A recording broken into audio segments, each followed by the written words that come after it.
एक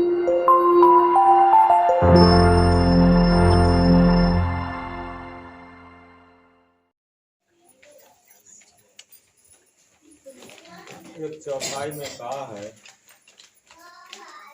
पर धन यश गुण रूप में होत ईर्षा जाय, जलत रहत दुख अगिन में कौन बचावे का।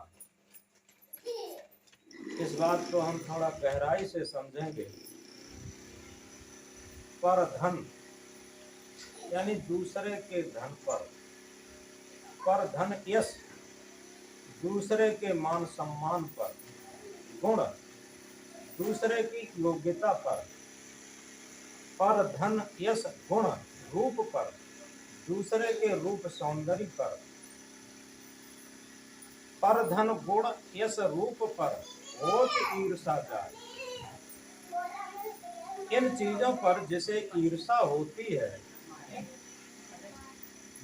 जलत रहत दुख अगिन में कौन बचावे का। वो नित्य प्रति दुख की आग में जलता रहता, उसे कौन बचा सकता। अगर सही माने में पूछा जाए, पहले के जमाने की अपेक्षा, यहाँ पर कुछ बड़े बुजुर्ग भी बैठे हैं, पहले जमाने की अपेक्षा आज धन पैसा की कोई कमी नहीं।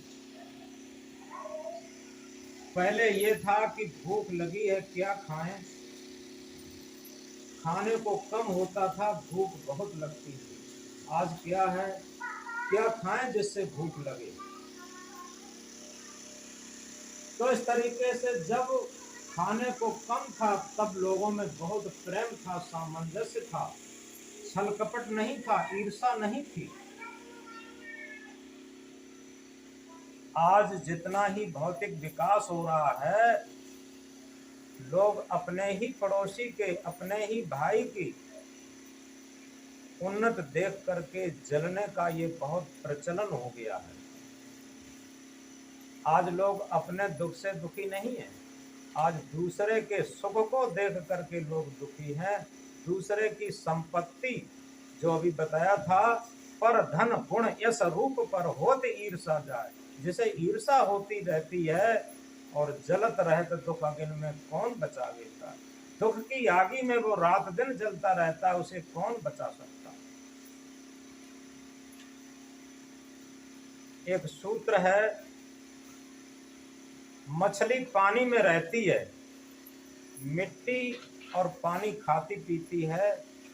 शिकारी का, मछुआरे का कोई भी ऐसा कारण नहीं है जिससे कि उसकी दुश्मनी हो, अकारण ही दुश्मनी है।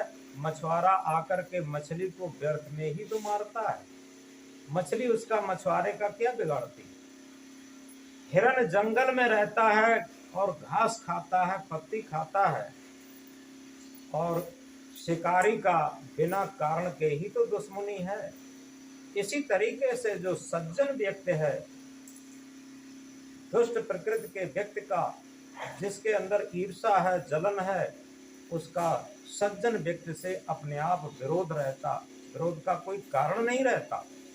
जिस तरीके से एक पक्का उदाहरण है महात्मा बुद्ध का। आप देखें, राजा के इकलौते बेटे, और वो इतने महान संत हो गए थे, और उन्हीं का चाचा का बेटा जो देवदत्त था, सबने सुनी होगी कथा। देवदत्त पूरे जीवन उनसे जलता रहा और उनके विरोध में रहा। कई राजाओं के बेटों को भड़का करके उनको मारने का षड्यंत्र बनाता रहा, और यहाँ तक एक पहाड़ पर चढ़ करके, जहाँ वो पहाड़ के नीचे अपनी तपस्या में लीन थे, भजन में, ध्यान में लीन थे, वहाँ एक राजा के बेटे द्वारा और स्वयं एक पत्थर को लुढ़कवाता है। पत्थर आकर के और महात्मा बुद्ध के सर पर न गिर कर के पांव पर गिरा, और उनका पांव फूट गया था। काफी दिनों तक उन्हें चलने में परेशानी हुई, लेकिन उनका जीवन बच गया। और वही देवदत्त पूरे जीवन पर महात्मा बुद्ध से जलता रहा, और महात्मा बुद्ध ने कोई प्रतिक्रिया नहीं की। एक बात और बता दें आपको, बहुत महत्वपूर्ण है। अगर कोई हमें गाली देता है और उसकी गाली को हम बर्दाश्त कर लेते हैं, तो उसकी गाली जितना हमें चोट नहीं पहुंचा पाएगी, हमारा हमारा बर्दाश्त करना किसी दिन उसके लिए बहुत घातक हो जाता। और इसीलिए क्या कहा, दुर्बल को न सताइए जाकी मोटी हाय, मुई खाल की श्वास सो सार भस्म हो जाए। कमजोर को कभी भी न सताना चाहिए, लेकिन होता क्या है, लोग कमजोर को ही सताते। कैसे? एक जगह कहा है, काटे न टेढ़े वृक्ष गए, काटे न टेढ़े वृक्ष गए, सीधों पर आरे चलाए गए। काटे न टेढ़े वृक्ष गए, सीधों पर आरे चलाए गए। और नागों को दूध पिलाया गया, केचुए ही सदा नथाए गए। नागों को दूध पिलाया गया, केचुए ही सदा नथाए गए। बलवानों का न बाल बांका हुआ, कमजोर ही सदा सताए गए। लोग अपने से कमजोर को ही सताते हैं, लेकिन इधर कहते हैं कि दुर्बल को न सताइए जाकी मोटी हाय। वो कुछ करता तो कर पाते, कुछ कर तो पाएगा नहीं, लेकिन क्या है, उसके अंदर की जो पीड़ा, अंदर का दर्द हमारे लिए बहुत खतरनाक बन जाएगा। जाकी मोटी हाय, मुई खाल की श्वास सो सार भस्म हो जाए। पहले पुराने लोग जानते हैं, जो लोहार लोग थे, एक खाल का धौंकनी रखते थे, खाल की धौंकनी से सारे लोहे को भस्म कर देते थे, लाल कर देते थे। तो इस तरीके से कभी भी कमजोर को नहीं सताना चाहिए, कभी भी किसी से ईर्ष्या जलन नहीं करनी चाहिए। जैसे दिया सलाई की तीली पहले स्वयं जलती है पर तब दूसरे को जला पाती, ऐसे ही जो जलने वाले लोग हैं पहले स्वयं जलते तब दूसरे को कहीं जला पाते। तो इसलिए हम इस बात को गहराई से समझें। अगर कुछ भजन भक्ति न जानते हों, लेकिन इतना जरूर जानते हों कि हमें लगे, कबीर हम सबसे बुरे, हम ते भल सब कोय, जिन ऐसा कर जानिया मीत हमारा सोय। कभी भी अपनी सेखी नहीं बगाड़ना चाहिए। जो अपने ज्ञान की सेखी बगाड़ता है, अपने गुणों की सेखी बगाड़ता है और अपने प्रॉपर्टी धन दौलत की सेखी बगाड़ता है, समझो उसकी कमजोरी है। बुद्ध का जीवन याद करिए, पूरे जीवन उन्होंने ये नहीं कहा कि हम राजा के बेटे थे, क्योंकि एक राजा का बेटा होता हुआ भी कभी भी नहीं कहा।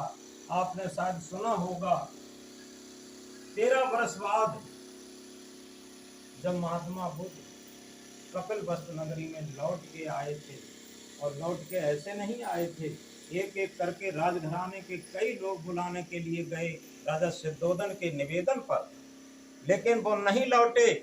तो एक दिन उपाली नाम का नाई, जो महात्मा बुद्ध का क्लास फेलो था, साथ में पढ़ा हुआ था, वो उपाली जब राजा की हजामत बनाने के लिए आया था, तो राजा आंसू टपका रहे थे। तो उपाली ने पूछा राजा सिद्धोधन से, महाराज आज आप बहुत दुखी हैं।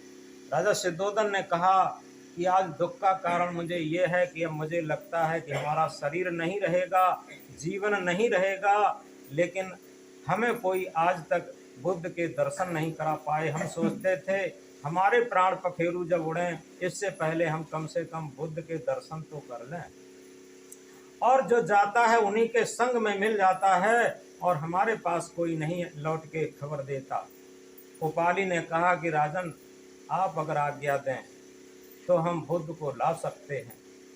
तो राजा सिद्धोधन ने कहा, कहीं ऐसा न हो तू भी चला जाए। तो उपाली ने कहा कि मैं चला नहीं जाऊंगा, मैं एक बार आपके सामने बुद्ध को उपस्थित कर दूंगा, फिर भले ही उनके संग में शामिल हो जाऊं। तो राजा सिद्धोधन ने कहा, तुम जाओ और बुद्ध के दर्शन कराओ। उपाली जाता है और बुद्ध से निवेदन करता है। बुद्ध ने उसका निवेदन स्वीकार कर लिया। 13 साल बाद आते हैं, और जहां कपिलवस्तु नगरी में गरीब लोगों की बस्ती थी, उधर भिक्षा मांगते हैं।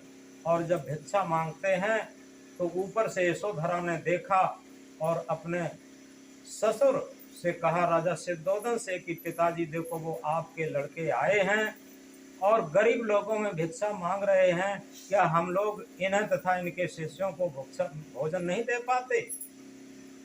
राजा सिद्धोधन अंदर से क्रोधित होकर के और धोती संभालते हुए जाते हैं जहां बुद्ध गरीब बस्ती में भिक्षा मांग रहे थे। वहां जाकर के उंगली हिला करके कहते हैं कि बुद्ध, तुमने जो है हमारे शाक्य वंश की नाक कटा डाली। हमारे शाक्य वंश में भिक्षा नहीं की जाती। बुद्ध का उत्तर सुनिए। उन्होंने फिर पिताजी नहीं कहा, उन्होंने क्या कहा कि राजन आप ठीक कहते हैं, राजन आप ठीक कहते हैं, आपके बुद्ध वंश में भिक्षा, आपके शाक्य वंश में भिक्षा नहीं की जाती, लेकिन राजन मेरे बुद्ध वंश में तो भिक्षा ही की जाती।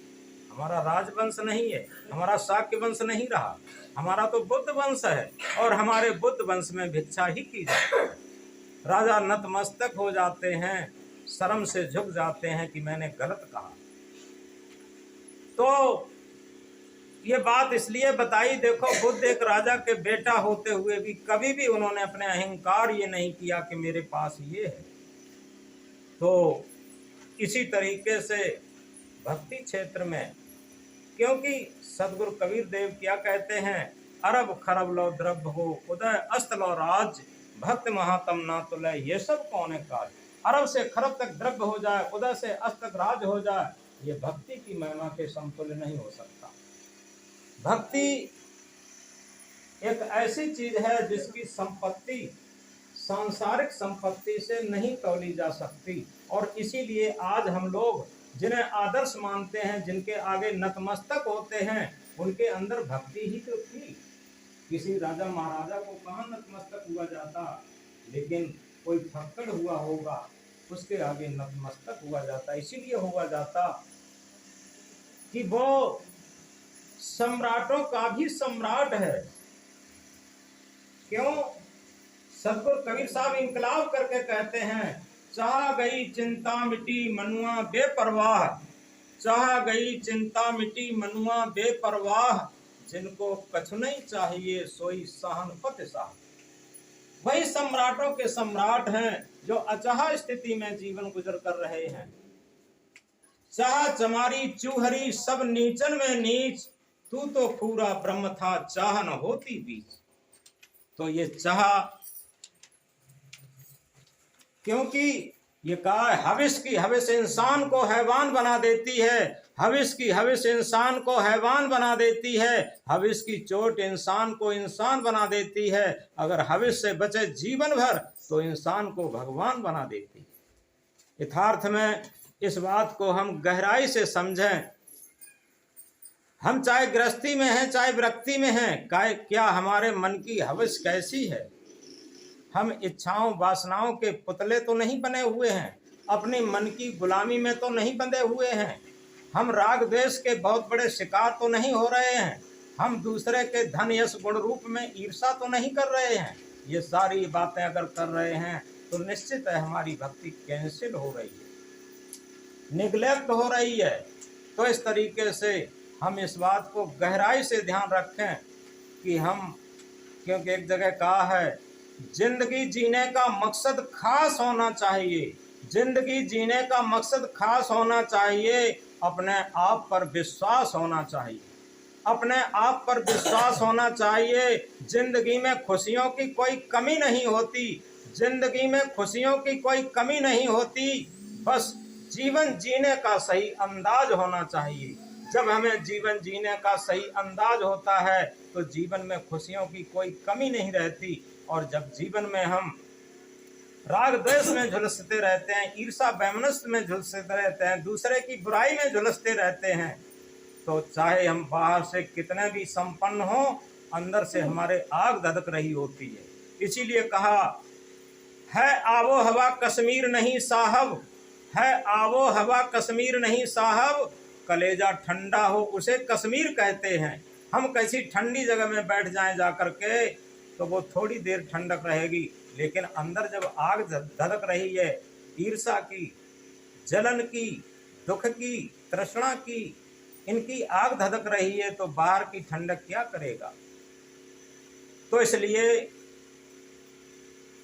इन चीज़ों को हम समझते हुए वास्तविक जो अभी हम कह रहे थे कि काटे न टेढ़े वृक्ष गए सीधों पर आरे चलाए गए, काटे न टेढ़े वृक्ष गए सीधों पर आरे चलाए गए, नागों को दूध पिलाया गया किचुए ही सदा न खाए गए, बलवानों का न बाल बांका हुआ कमजोर ही सदा सताए गए।